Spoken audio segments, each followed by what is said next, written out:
sparks down on it.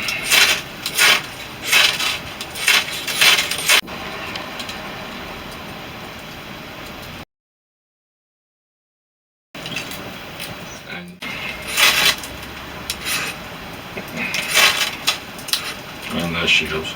And there you go. Oh. One taper match. Enjoy.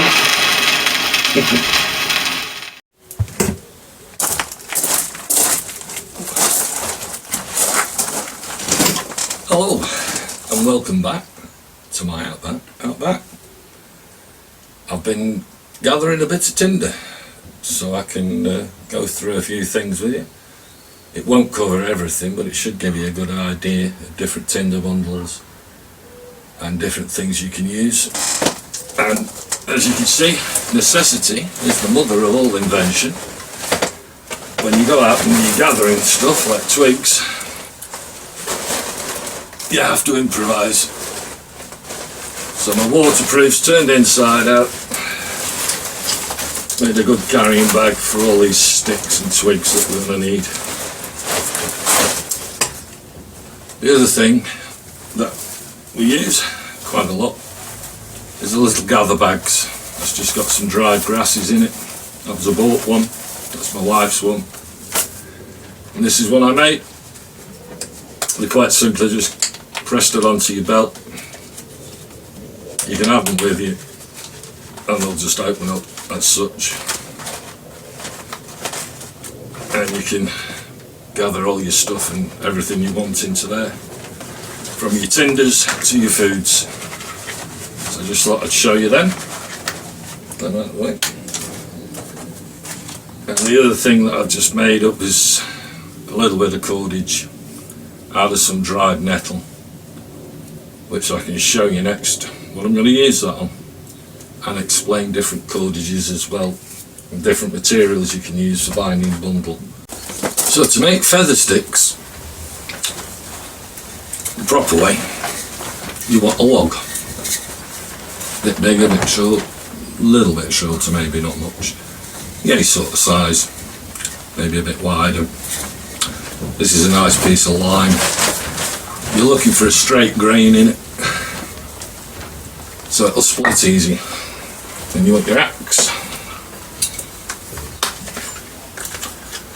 Do it on a tree stump or on another log.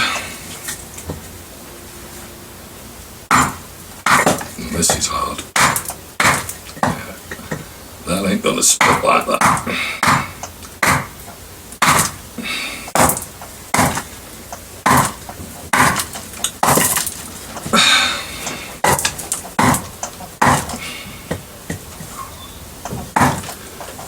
Knock her in. No, makes sense.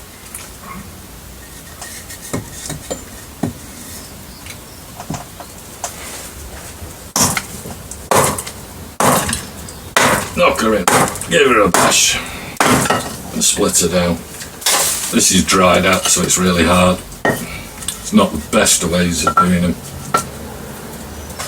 Normally, you'd do it like that. But because this is so dry and so hard, I did a while. And then you want to quarter them. Or you can six them.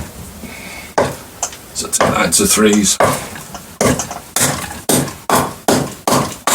And split it down. As such.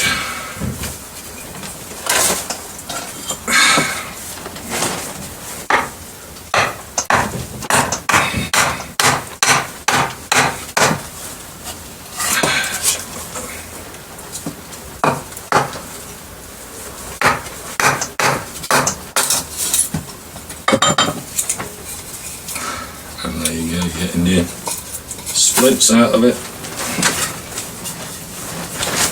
Again, I'm only cutting it this way because it's so dry and hard. I've had it a long while.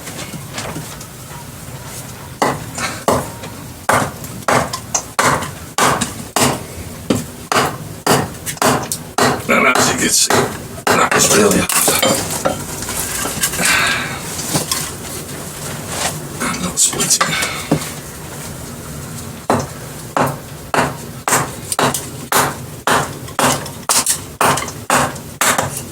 Oh, it's a rubbish split.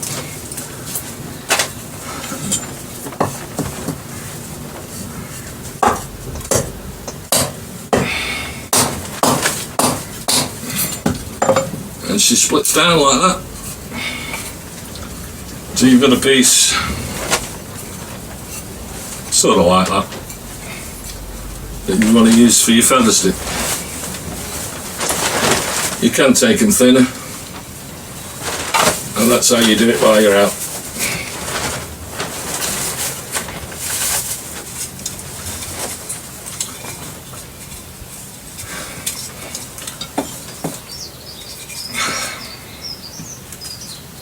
But as I said, I don't normally do it this way, but it is so dry and hard this,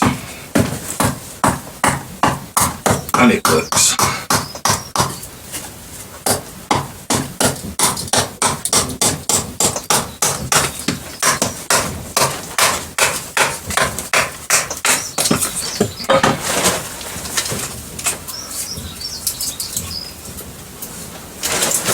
And there we go with that.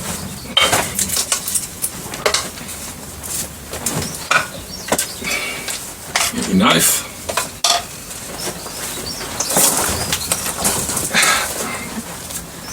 You're bringing your knife down, trying to make curls. If any come off, don't worry about it.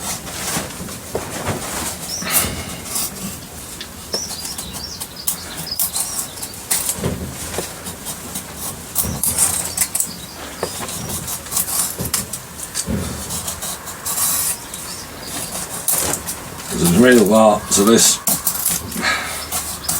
and part of the art is not using wood that's too hard and too old.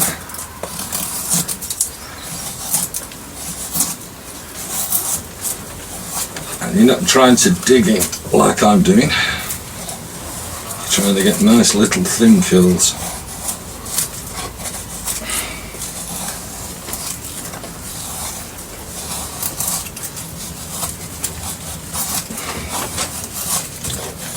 And by twisting your knife that way and straight, you can alter the angles of the curves, the curls.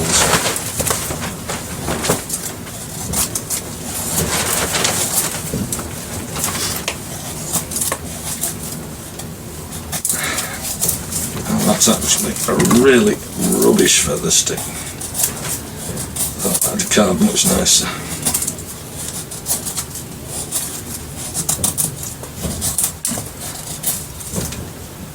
Really rubbish. Quite a different one.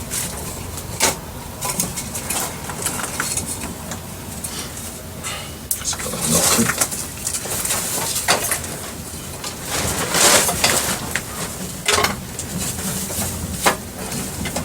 I don't know what's good. We'll try this one. Take the running knife right down.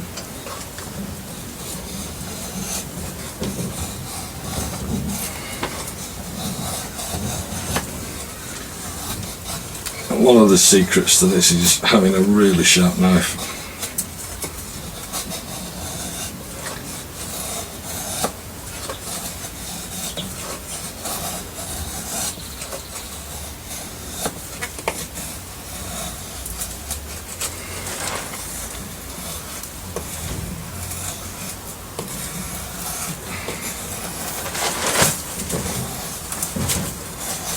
And that's not working.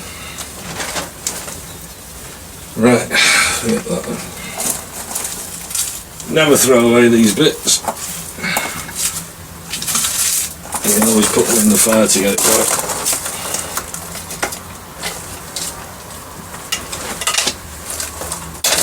You can make them from that size, or from little splints like these, into little ones, all depending on what you want. The lollipop look is what you're going for.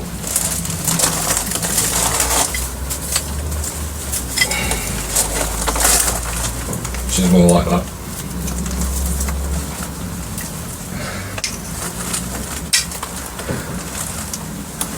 At the end of the day, it's something you get used to, something you do, and it's the timber and that you're using and the sharpness of your blade and the angles of your blade, and it's all practice.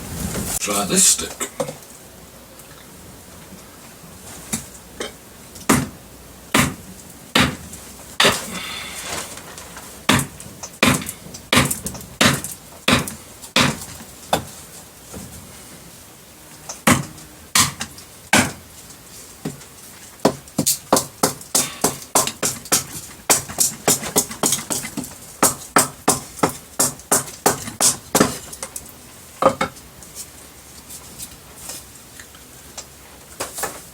We'll try again.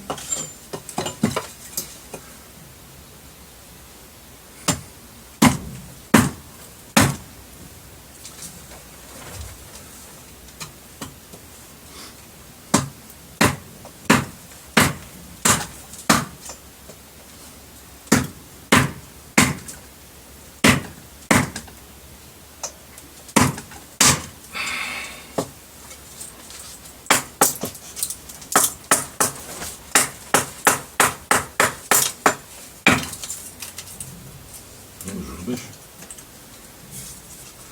And then we'll try again.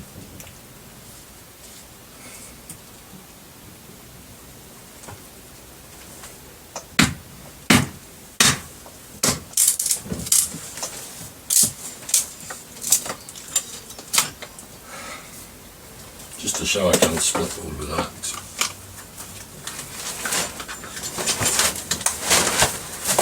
Now we'll try a feather stick out of them.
Bit better than the other one.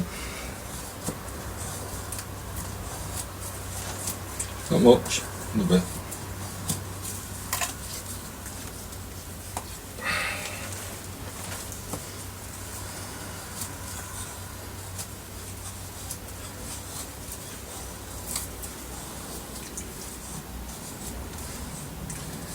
The idea is to keep going down.